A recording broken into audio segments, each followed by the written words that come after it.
Right, shall we go live now? Are we okay live? Yeah, we're live. Great. So if we can welcome to Monkswell Nature Reserve Committee. And if we can welcome Andrew Lipczynski. Have I said it right? Yeah, Lipczynski. Lipczynski. Thank you, Simon. Lipczynski. So starting off, apologies for absence received. I believe we have a Councillor Carter has apologised. We don't have. We haven't heard from Councillor Morehouse, I don't believe. No. And we've had apologies from D. Govan. Yeah, she's in France. Right. Selfish. Right, we can move on to declarations of interest, to receive any declarations of disclosable pecuniary interests from members in respect of business to be transacted on the agenda. I don't believe we'll have anything there. Minutes, to receive and approve the minutes of the Monkswell Nature Reserve Committee held on the 4th of June 2025, and to consider any matters arising from those minutes not covered elsewhere in this agenda. That's attachment 3. Has anybody got any comments on the minutes of the last meeting? No. I will take that as a no. Can I have somebody to propose acceptance? That's Councillor Ripley, and to second, Councillor Franklin. I'm sorry, Chairman. I can't. Mine's not working. If you just vote on this, and so we can accept the minutes. Right, that's 4 of us. Okay, moving on to public participation. A 20-minute session is set aside for members of the public to make representations at the meeting in respect to the business on the agenda. I'll just finish reading this one. Individual representations should not exceed 5 minutes. Written notice of the desire to exercise the right to speak, together with the topic to be addressed, must be given to the town clerk at least 4 hours in advance of the meeting. I believe we have we don't actually have. No, thank you very much. Moving straight on to the report from the Monkswell Nature Reserve Warden. Members to receive a report from Monkswell Nature Reserve Warden that spans the period from the end of May 2025 to mid-September. Members are invited to receive the report. And Ken, over to you. Okay. I think the paperwork's been sent out to everybody. A lot of what's in my report we're going to be talking about as a major item on the agenda anyway, to do with the sluice.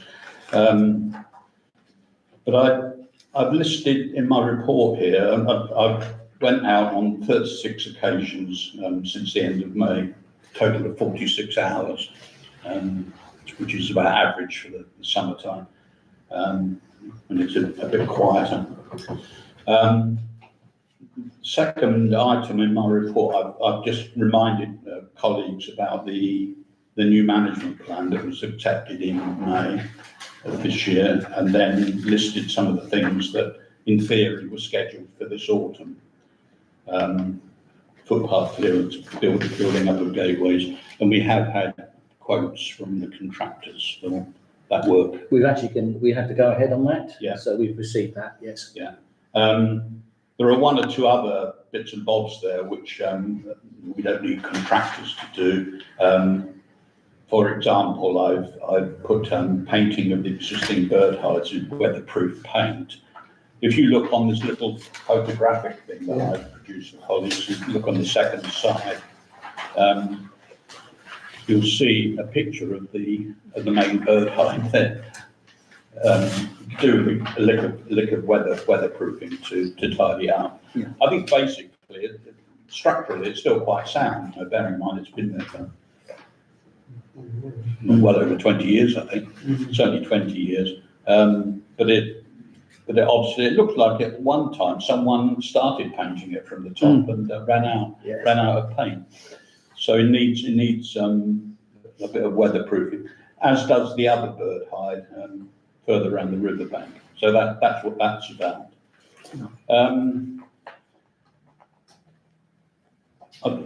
Also on that same page, I mean, I'll mention it now, I think it may have cropped up on the agenda. We had an incident 2 or 3 weeks ago now, perhaps a month ago. I went out there and discovered that virtually every single chain and padlock on the entire reserve had gone missing overnight. Completely vanished, taken away. And someone had obviously gone out there. It wasn't just casual vandalism. You know, they'd gone out there either with a hacksaw or an angle grinder or bolt cropper or whatever, and taken the whole lot away. And that's quite serious because they've taken padlocks off gates where the livestock are kept. Yeah. And had they left gates open as well, then the livestock could have got out, including out onto the road, the Monk's Way, because they took the padlock off that gate as well. So it was quite urgent that we got those reinstated, and Julian here very speedily ordered and got delivered almost literally within 24 hours. Yes, yeah, These even heavier duty yeah, you don't get through those. padlocks, which I haven't had. Well, Why on earth would somebody have done that? to gain access probably, to actually get on there. Yeah, to And what then end? use it. Well, We'll get camper vans, make electric caravans. It was definitely so, it wasn't just a one-off, was it? Going No, out? no, It they've was- it gone- was definitely targeted. every single gate. Yeah. So it was either that, or the other thing that vaguely occurred to me is that someone who's got a motorcycle or a friend with motorcycles, they were pinching the chains to for security for their motorbikes. But I think it's more likely. More likely, yeah, definitely, Was yeah. it reported to the police? I didn't report it. No, we I didn't- don't we think didn't, it was no, ever reported, no. No. I reckon it's travellers looking for a sign. Yeah, I mean, yeah. To see if it re-secure. Well, this is what happens, they do Come back in a it, week. go back and see where it's redone in a week's time, yeah. Yeah, I mean, needless to say, whenever I go on, literally every time I've been back to the reserve since, I've checked as many of the gates as are convenient, particularly the external ones Yeah. leading onto the main road, and that stood intact all the way around. So hopefully it was a one-off.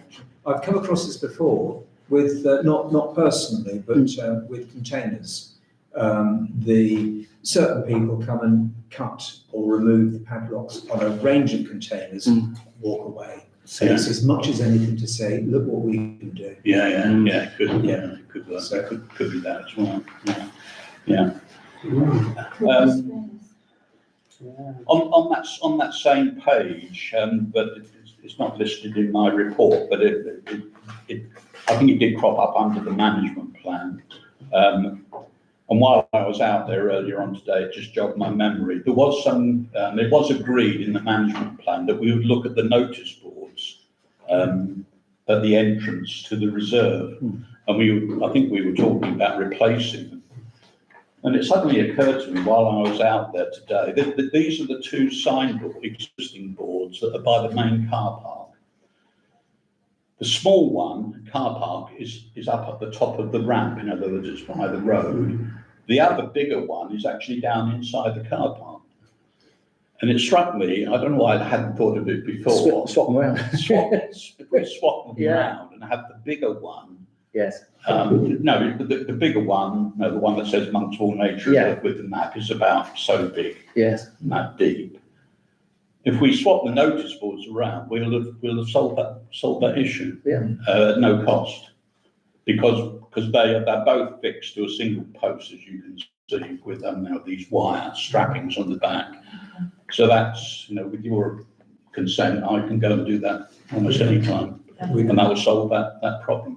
It would mean that we'll have a more prominent sign yes, where it needs to be at the top of the ramp by the footpath, the public footpath on the Monks Way Road. And the one, reminding people about car parking will actually be in the car park, which again is where it logically needs to be. And then the last photograph at the bottom, this is this ongoing issue that we've had with the dog walker coming in from Harbour Marine. He obviously lives along there. And this photograph I took today. When the contractors were in looking at the sluice a couple of weeks ago, and we asked them to have a look at the possibility of doing something a bit more robust with this gate. This gate, I'm fairly confident, belongs to Highway Marine. Yeah. Their property. This is looking eastward, so if you were to go through the gate and walk along there, you would come to the marine and the quayside.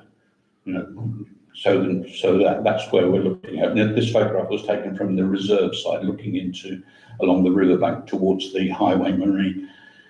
The dog walker has been getting onto the reserve by going through that gap. You can see the gap at the top of the gate and the fence post next to it, where it splays out like that.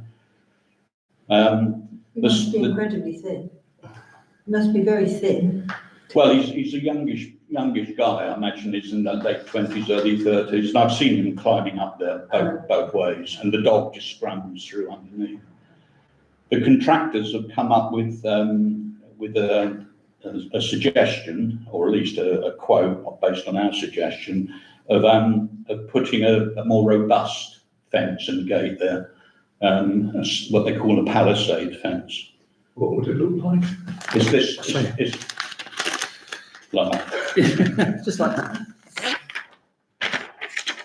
Oh, right, yeah. okay, that's good. Yeah, with the hooks on the Yeah. top.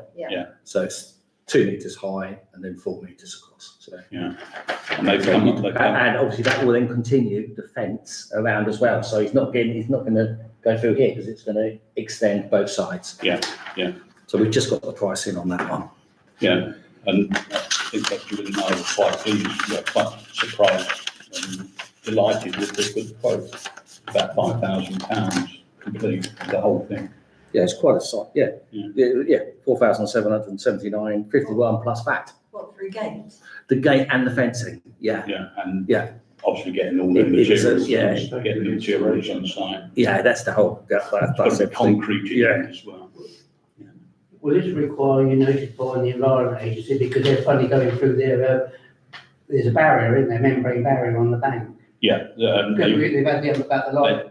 Yeah, apparently we shouldn't have done that. So it actually has a padlock on it that the EA have access to. No, it's digging a hole in the ground. that I Oh, was yes, about, yes, yeah. Because they've Yeah. got this membrane buried there. Right, And yes. if you dig a hole through it, it weakens the riverbank. Yeah. Yeah. So you might have to notify them. Yeah, we would have to definitely notify them. Make sure you get that permission before you do it. Yeah. Oh, yes. Otherwise you do all that and I think you can't do it. Yeah, absolutely. Yeah. And obviously Harbour Marine will have to be consulted as well, because Be their gate. well, there are two alternatives. Yeah. We either put our fence, parallel to this one, but that wouldn't work because you'd have problems with the gate. Does it have to have a gate? Two gates, it wouldn't work. Why does it have to have a gate? It couldn't just be fenced across. Well, because the Oh, yeah, environment the agency yeah. do need access along there. They got that. The padlock that's on that gate is an environment agency padlock, as one of the standard padlocks. I've never seen them come in that way, but they obviously do from time to time. Yeah. So we would certainly have, before we go any further, we would have to get the environment agency permission. Yes. Yeah. Just to clarify, if the dog walker wasn't, getting through here, would we still be considering a gate? Because it seems a lot of Probably not, to be honest. There is not a lot of through traffic through there. Right. He's the only one. But the issue has always been not so much that it's just one person, one man and his dog. It's the, if one person and his dog is allowed to go there, the next, there's nothing to stop other people saying, well, this guy, is going through, why can't I take my dogs through there? Well, also, if there's been a problem of people wanting to gain access, it seems pointless to leave a weak point in the defence. Yeah. I mean, I'm not saying there couldn't be a cheaper solution to the problem, but it seems to me that it would be such a weak point in the outside. I mean, it needs to be strengthened so that people can't get access to the site. Well, I have to agree. I mean, it would be a one-off, permanent solution. But it does seem a lot of money. Have you ever had a boy with highway ring to tell him that he must be living on one of them boats there? Because I have been on Gaze and Salts and I've shouted at that boat before. And he said, I'm not out along there. I said, no, you're not, no dog, get off. Yeah, And I yeah, think he goes up and I think perhaps I've got a Port Haven Commission meeting tomorrow, so I should raise that tomorrow. yeah. To say, do you realise one of your residents on a boat is actually. I was under the impression that Jill Gray had contacted Highway Marine Okay. sometime. Lindsay had, and I think she even sent an image of the person, Yeah. and, but I didn't I'll think chase him it up had- again tomorrow then. Has he ever been tackled head face No. on by any? No. I've spoken to him Oh, you have? ages ago when he first, when he first started doing it. And he was very, very, very affable, very pleasant, and and his dog was running all over the place, even though the guy had a rope lead with him. And, and I explained why, dogs were not allowed on the reserve, because, ground nesting birds and the livestock and so on and so forth. And he said, oh yeah, he said, I can see that. He said, don't worry, I won't come back. And then he came back, and Dee Govern, who's not here tonight, will tell you that she's confronted him on a good number of occasions, to the stage now where she's spoken to him. He just ignores her. He did ignore it, didn't he? Ignored me. So, he when I first spoke to the guy, I said, well, we don't allow dogs on here. And explained why, and I said, can you not take your dog the other way and walk down the green wall or the other side of the river? That's where most people take their dogs for walks, or even up the Ramsgate Road. Oh no, my dog doesn't like walking on footpaths. I'm tired. I mean, trying to be sympathetic to the guy, you can see it from his point of view. If he lives in a houseboat along there, which he obviously does, it's very handy for him. He can let the dog run away. But it's not good on a nature reserve. I mean, it is, we got the thing with a PSPO order to stop dogs being walked on there. It is protected by PSPO. And that will be enforceable by Dover District Council. Yeah. But whether someone's going to be standing there waiting for someone to come through. But we haven't got we have now got the signs, but I've got signs that will actually point out the fact that there's no dogs. So at least we can refer to the fact that it's not just sort of no dogs on here. Does it explain it? I've got those here for you. Oh, right. Yeah. I had them to you afterwards. So yeah. Yeah. So, but I know it seems expensive, but when you see the extent of the work, it's not just the double gates, it's the rest of the fencing and the security. They're not going to get over that. It seems a lot, but I don't think there's any other, personally, I don't think there's another solution to it, apart from getting Dover District Council involved, and I just don't think they're not going to be going out there on patrols. What if we put one of them mobile cameras there on the gate? Which they use that in Gaze and Salts, don't they? So you actually get a photograph of him, won't you then? But we have got the pictures. We've got photographs. Oh, you've got pictures? Yeah, I mean, it's a bit blurry, but we know who they are. Yeah. He's not going to be deterred by that. No, but perhaps Dover District, they've got better photographs, they can say it's him. And they know where he's living. I suppose really we're just going to bite the bullet and the nature reserve comes first, which means a gate. I think we've sort of seen that. People get away with things. Can I ask you about the shed? Did you want volunteers to do the shed and repaint them all? Either that or Julian. Yeah, so I've actually, now we've got a member of staff who's joined part-time. I'd actually spoke to Ken before about this, so we can do that. This one also needs a roof refelting as well. I would do that now, so we'll do that. I believe they're Eagle sheds, weren't they? I think they may well have And been. they've done 20 years, so they've done quite a lot. They've done really Price. well. Yeah. 20 years, I know later on they talk about. Yeah. Because I did go down to Eagle shed, but I didn't know what happened to the price just on Cape Shield.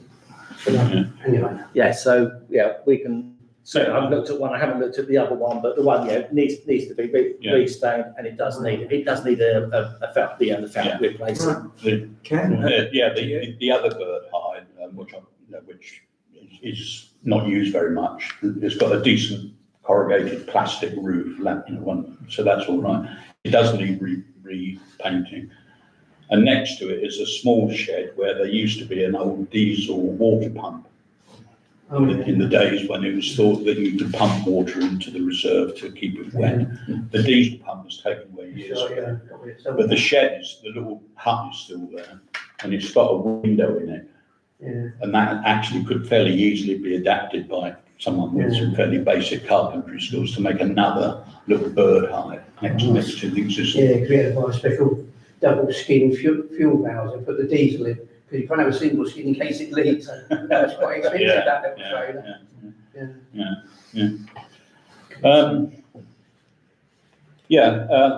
I won't talk about the sluice because that's obviously going to be a major agenda item. I've talked about the padlocks and chains, talked about the gate. I'm pleased to report increasing numbers of visitors to the reserve. I know that's of particular interest to councillors, quite rightly. I mean, it is meant to be a public amenity, and there is certainly an uptake in the number of people going onto the reserve. The word is getting round. I think the article that appeared in the town magazine, the summer one, that article there, I think that is, well, I know it has, but at least one person I met out there said, "Oh, I read about this in the town magazine and thought it'd come out." And another lovely incident, about a month ago, I went out there and there were 4, shall we say, senior local residents, all sat in camping chairs on top. All sat on top of the embankment by the car park, drinking tea and coffee out of flasks. And they just walked all the way around the reserve, and they said it was the first time they'd been there and how wonderful it was and how much they'd enjoyed it. And I did mention to them the fact that we were thinking in terms of excavating another scrape and quite close to them. They said, "Oh, that would be wonderful because we could get there and wouldn't have to walk all the way around the entire reserve." So I passed that information on. Can I just briefly ask here about, because you mentioned previously about publicity, didn't we, and about having posters and everything? Yeah. Have we done anything about Yeah, that? that's on this list for the management plan. I haven't got around to it yet. Okay. I mean, it's a matter of an afternoon's work drafting out one. Yeah. I don't know whether the council has a preferred printer that you use for these things, just for printing leaflets. Because presumably you want them, glossy, like 3 trifold leaflets. It's quite nice, that. They want to go in your pocket then, isn't it? Yeah. You know, somebody signed. Well, I use a company called Solo Press, which good quality and very, very good price. Yeah. Okay. Solo. Solo Press. SOLO. That's it. Yeah. I mean, if you're looking at getting 1,000 copies run or a couple of thousand, it's something that costs more than, I don't know, 100. Other printers are. Yeah. So I can get on with that. That's no problem. And I've got the photographs, whatever. Could we have some big ones as well that could go on notice boards and things? I think we will, though. So that would be a A1 size. Well, these things, I was thinking of literally these tripods. Yeah, but just a couple of extra. You could just get that over down to back and front, couldn't you? Yeah, absolutely. Yeah, they can. No problem. No, I'm just thinking about to put around the town so people are aware of it, in various locations, perhaps. Yeah. But the format for the leaflet would fit in well with the others that we have here. Yeah, in the display out there. Yeah, and of course, it would be possible in the 2 main entrances to have a little wooden box to put something with a lid on. Sorry, Ken, do you want us to vote on this to approve this, or are you happy going ahead with it? I'm happy to go ahead with that, unless you want. Let's have a proposal, and then, because I think we're all going to vote yes. So, Councillor Rickling proposing and Councillor Pennington seconding, and we're all going to. So 1, So- 3, 2. Were you unanimous? Yeah, unanimous. There we go. What about the fence and the swapping of the signs? We can vote on that. I was going to vote on at the very end, vote that we've noted and that we've agreed the various suggestions. But we can vote on the things as we go through. Yeah, let's just do that. On the fence, if we can vote that we approve that. So a proposer, again, Councillor Ripley, Councillor Pennington, and show of hands, yes. And the various signs being swapped, and the proposer. Go on, keep that consistent to make sure that's an easy. Three in a row. Councillor Pennington, seconding. Was that a second? I think so. What was the proposal? It was swapping the signs around. Swapping the signs. And if we just show of hands, yeah, we're all in agreement. Yeah, you have our support. Right. Thank you, Chair. I've skipped over another fairly major item, actually. And that's this thing about the planning application. I had to remind myself by looking back through the minutes of these meetings, but it was February 2024 when the committee approved the go-ahead for the new scrape and new bird hide. And then, for all sorts of reasons, we won't go into, nothing happened, mostly because of things to do with the Environment Agency, whatever. And then the suggestion was made of going out to find a local planning consultancy that might offer to do it. And I believe someone from Finns was eventually identified. And again, nothing has happened on that score. So in order to press things along a little bit, I'm now resurrecting the idea that I'm quite happy to do the planning application. I have some track record of this. This is the planning application that I drew up for a similar thing at Sandwich Bay on behalf of the Bird Observatory. Andrew, being involved at Sandwich Bay, will vouch for the fact that this is what happened. And with the thing at the front saying, yes, you've been successful. On the face of it, the planning application for the planned scrape of Monks Wall is more straightforward than this, because it won't have issues, or shouldn't have issues like archaeology. It shouldn't have issues like being overlooked by buildings, because there aren't any that overlook it. The only thing that will have to be taken into account is the fact that the Environment Agency will have a major input into it because of it being in a flood protection area. As I say, I'm happy to do it, and I think I could have a planning application more or less ready for submission by the end of this calendar year. Do I remember there was a sort of catch-22 situation that the planning people wouldn't accept it without the Environment Agency agreeing and vice versa? Yeah, the agency said, no, it's very unlikely we'll give you permission until you've got planning permission. And then the planners would say, well, we can't give you planning permission until the Environment Agency agree. But I think the way around that is to draw up the planning application, have it more or less finalised, and then just liaise between the planners and the person. I have a contact at the Environment Agency who gave me advice before when I first floated the idea of the new scrape. So assuming that she's still in post, I can get back to her and get advice on that. The other thing is that if this went out to consultancy, I'm sure I don't know whether any colleagues actually saw any of the quotes, but you're probably talking about hundreds of pounds per hour.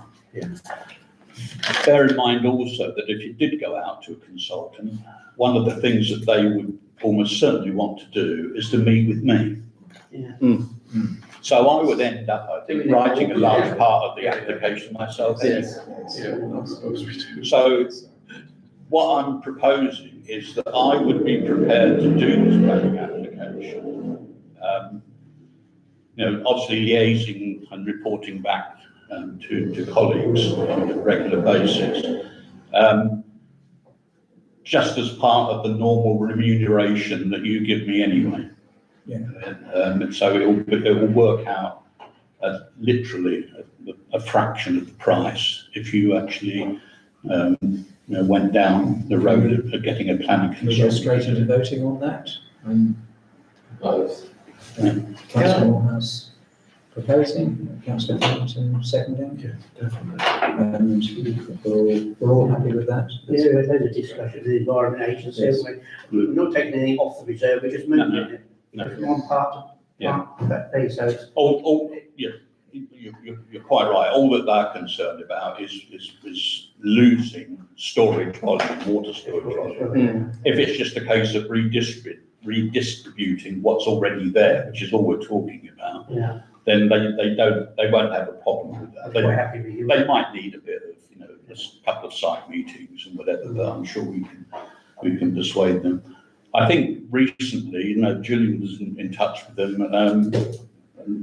We want to get some of the gateways need, they've got all churned up by the cattle going through. They need rebuilding with hardcore, and the MRF contractors have quoted for that.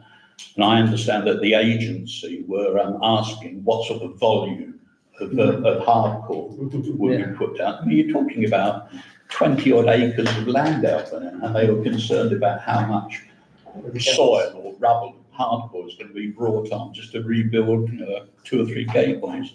So they are concerned about it, but we're not talking about, as I say, bringing stuff onto the land for the spray. We're talking about just redistributing what's already there.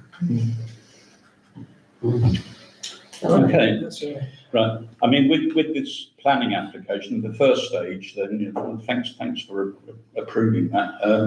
My first move will be to go down to Dover and set up what's called a pre-planning meeting. When I did the Restaro scrape one at Sandwich Bay, I was fortunate. I met with Lucinda Loach, she was one of the senior planners, and she gave me a whole load of guidance and steerage. But assuming the paperwork and the forms haven't changed very much over the last 5 or 6 years, I've got all the paperwork there anyway, so I'm fairly familiar with the process. Thank you very much. Thank you. Right, we'll move straight on to, and essentially back to Ken as well. Yes. Sluice repair update. Property manager to share a report on the progress with investigating the repair of the faulty sluice gate for Knoxville Nature Reserve.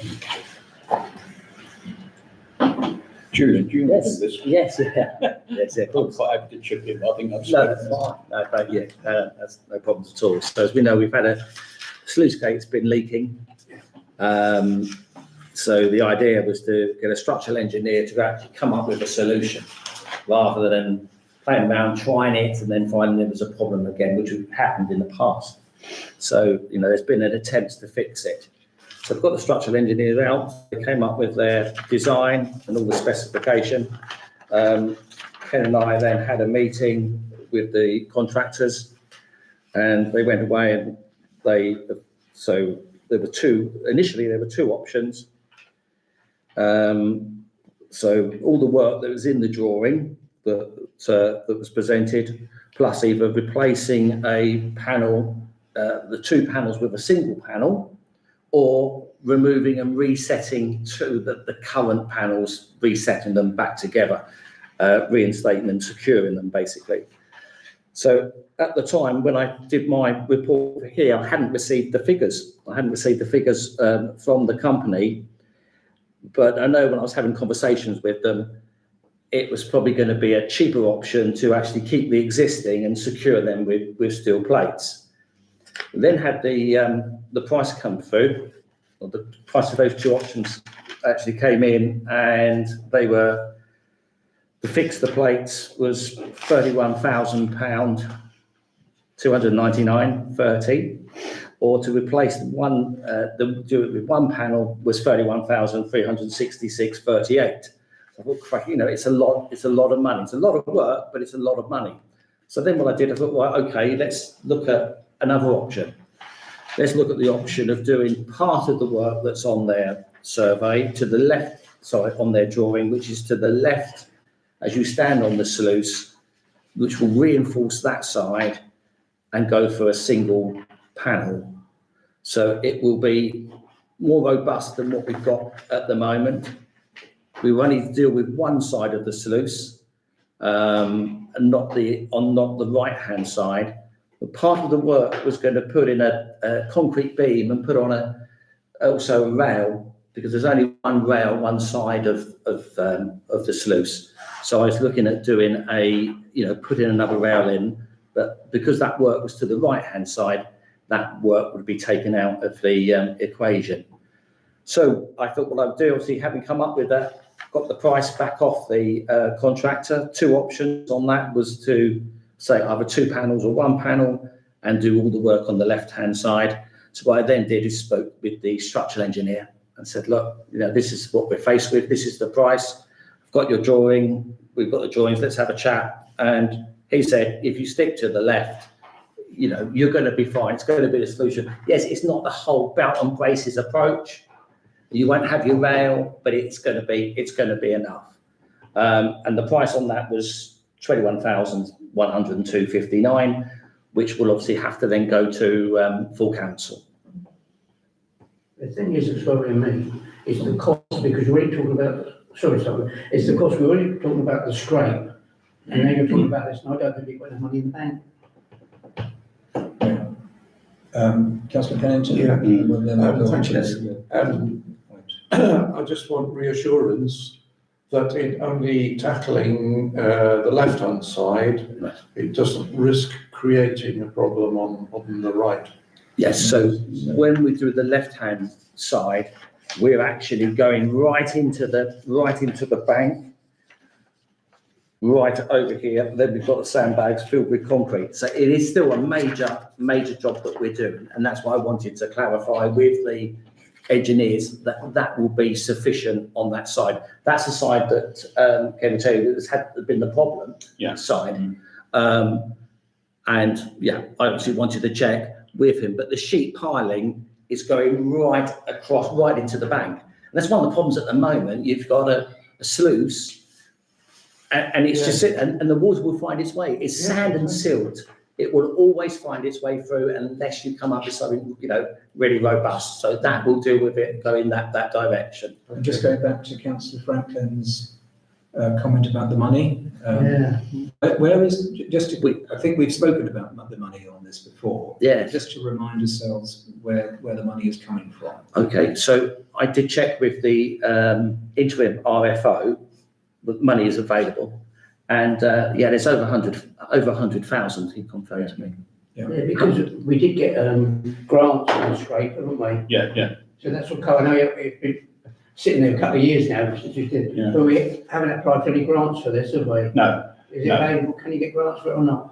No, it's the grant aid for the other scrape was under the countryside stewardship scheme higher tier as a one-off. Yeah.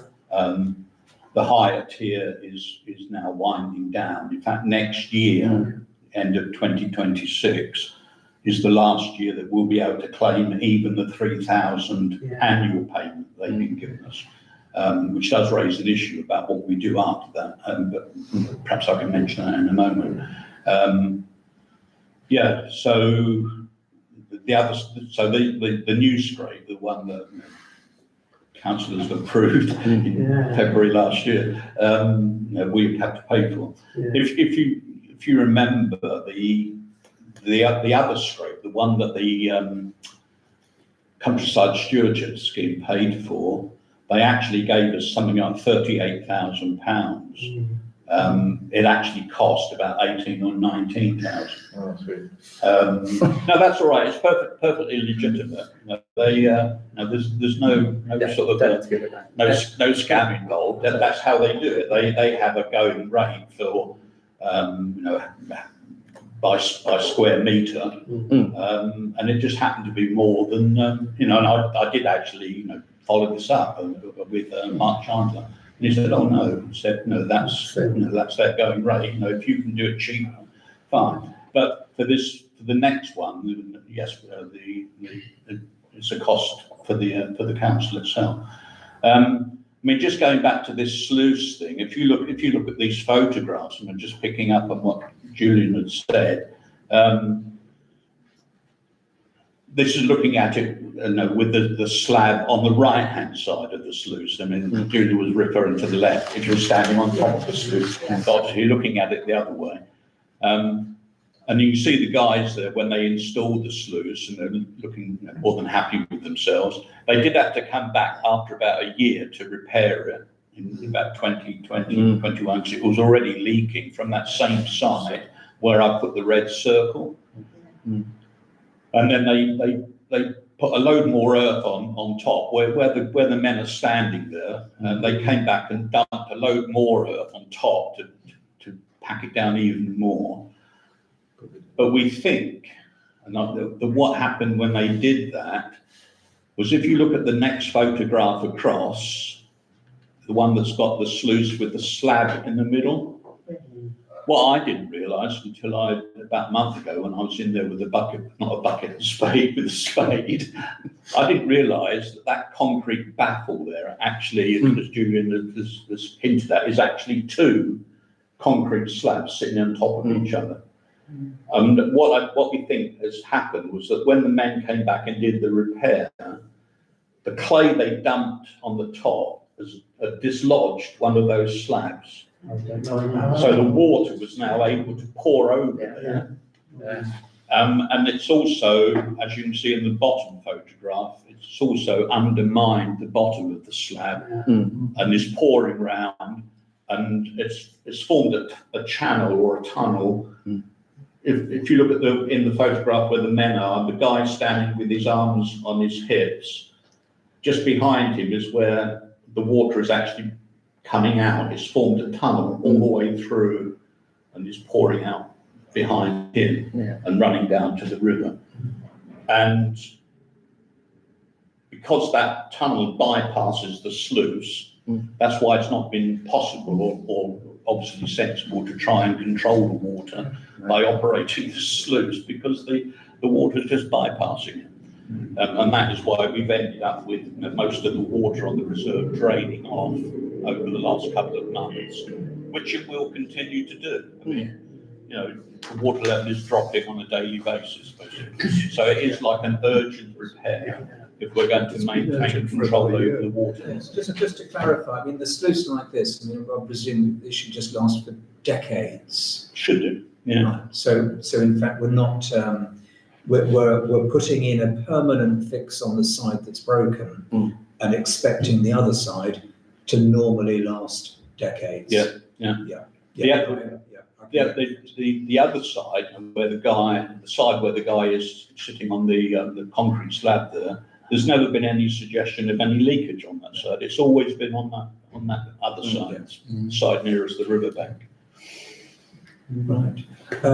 Now, do we need to vote on this? And this is going to go to STC. It is for council because of Can we? Can't vote on it because we didn't receive all four quotes prior to this meeting. We only received two, the £30,000 one. So we did. I think one. Sorry, I'm interrupting. No. I think one of the problems was that when this was put out to tender, the company that originally, I mean, Julian will put me right on this because he handled this. The company who originally installed the thing weren't interested. Another local. They never did it, and the subcontractors are not in business anymore. The subcontractors are aren't in business anymore. Yeah. One other company did express an interest but didn't show up. Exactly. Another one wanted to sell a whole new sluice gate, Yeah. and it's It is a specialist area, of course, repair and solutions. The only company that have come up with a very detailed estimate, which they always do, is MRF. Yeah. Who are the people who did the scrape last year and various other bits and pieces. Vote on what we But- think is the best option. Yes, because you can't prove it. Yeah, because you've got, oh yes, I get that, but from us, because you have put this comment about under procurement rules with regard to certain suppliers being competent, being a repair and the urgency. implying that we can go for a single quote. We certainly can, full council can, at that level, because it's under 25,000. So as a committee, we can recommend to full council that we go ahead with this. Yes, one particular quote being the 3178 V3. 3178 V3, which is one single panel and the work to the left-hand side. Right. And that is appendix 2 on what will be going forward to the full council for next Monday's meeting. Right. That's the only recommendation I'm making. Right. If we can say that we support that, and Councillor Pennington is proposing, and Councillor Morehouse is seconding, we can vote on that. I think that's again unanimous. Great. And If this VAT payable, so can we claim it back? Sorry, If there's VAT payable on this sluice, can we claim the VAT back to the charity? You should be able to. I will check with the IRFO, but I'm pretty sure. I mean, the quote does include VAT Yeah. to the tune So I of, said, please VAT, is it to claim it back? Yeah. Is that 21 plus? That's yeah, inclusive. Yeah, All right. the, yeah, yeah. oh yeah, sorry, where are we? Subtotal excluding that is 16,709. So that one is the more expensive one. It's the expensive one. It's not that one. Oh, it's not that. No, they're the two together. It's the next one. It's the next one, Next but one up. Okay. yeah. if we're done there, if we can go on to Yeah, the action log for Monkswell Nature Reserve. Committee to debate the action log and to consider the outstanding actions, which is attachment 7. I'm sure you've all got that, which I will try to read because it's very, very small.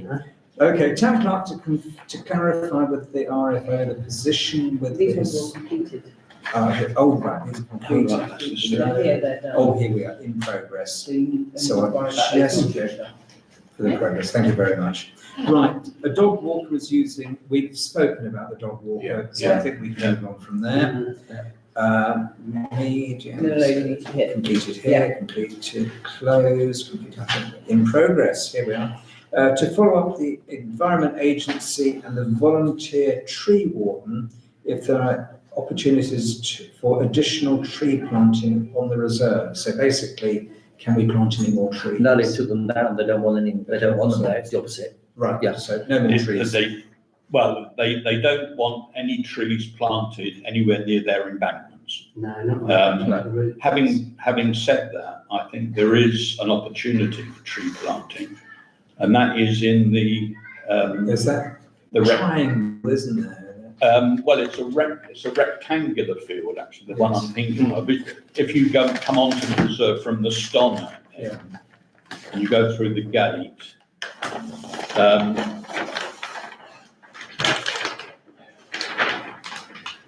trying to do it upside down. Yes. There's a rectangular field there between the riverbank and the track coming in from Stonner. Yeah. It's a very boring bit of rough grassland and thistle.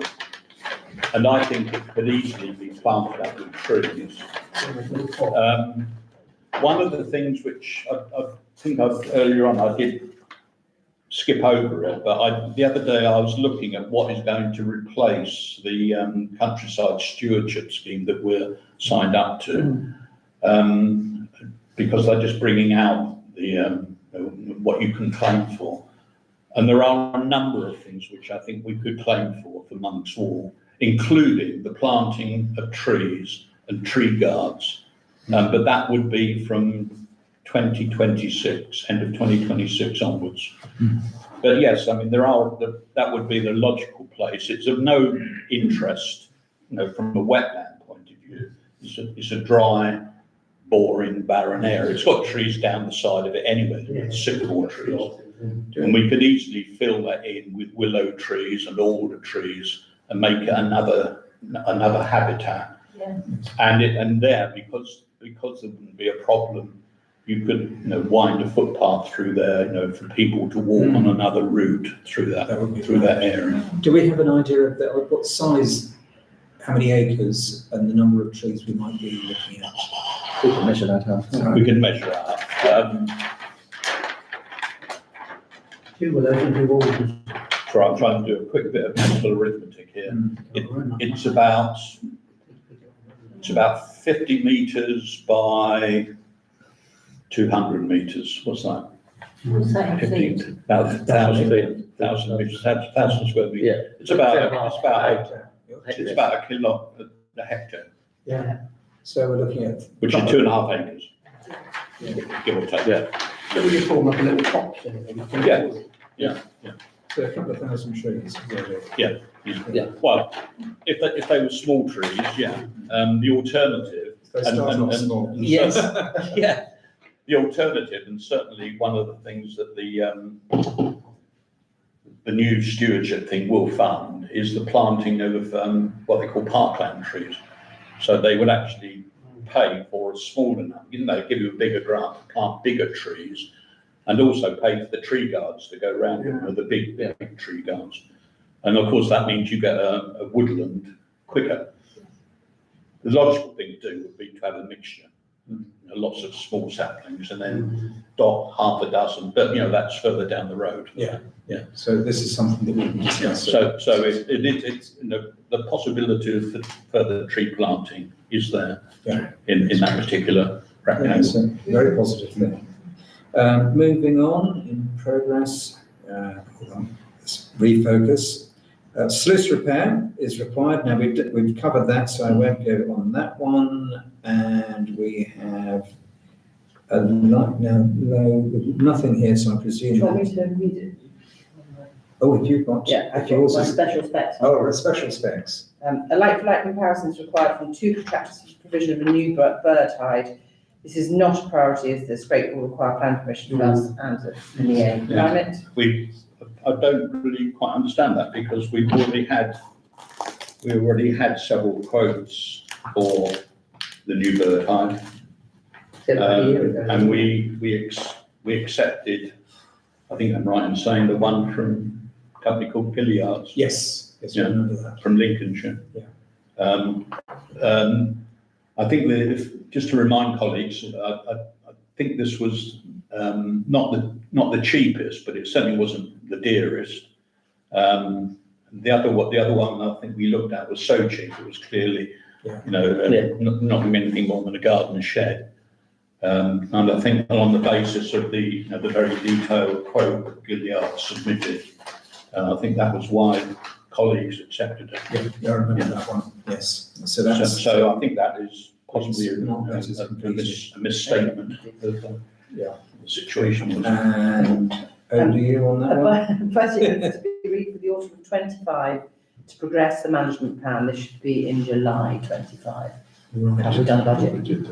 I don't think we've done a budget. Have we done a budget? Well, the management plan that colleagues accepted in May Yes. had a chart at the back of it. Yes, we did. Had all the costs, We or agreed on. indicative costs. We agreed that, I believe. Yeah. Yes, so yes, we do the budget, so that's completed. Oh, nice. So we are, Is there any actions you want me to take in with regards to the trees? I think we're sitting on that until. Yeah, it's not an immediate thing. I mean, unless, what might be possible, and I'm quite happy to look into this, I can contact the Woodland Trust, because they very often do have free trees. If they do, then we'll have some. Yeah. And we can probably get, the tree warden, Nikki Warden. With her crew to come and stick it in. Yeah. I had a meeting with Nikki a few weeks back, and I have a vague feeling I can't remember the detail, but I will have a look again and see what we were discussing, because a lot of it was about the planting up potentially in Monk's Wall as well. Right. I had a meeting with Nikki and someone from Kent. It was Kent County Council, I believe. So it's a little while ago. because of what's been chopped down, they've got to replace, and it's a certain amount per tree that they've taken down. So Yeah, they've yeah, got yeah. them there. Yeah. That's right, yeah. Yeah, so I had a meeting with them, and so it's possibility. The only thing, it's okay for them to, they're easy enough to plant them, easy enough to put a little protection around, but it's the ongoing, later down the line. Management. And that's where the expense is. Yeah, yeah. It's further down the line, that. Yes, because It's got to be I mean, very careful. 2 or 3 years ago, the Nikki Warden and her team planted a whole load of hedgerow trees along the footpath at the base of the A256. Yeah. They're all still there and they are growing. Yeah. But I noticed at the time she was very keen that someone go in there and cut the grass around to give them a better starting point. Yeah. I've kept my eye on them, and although they're struggling up through grass that high, most of the hedgerow trees have actually survived. We had trouble with Cowsley, Simon.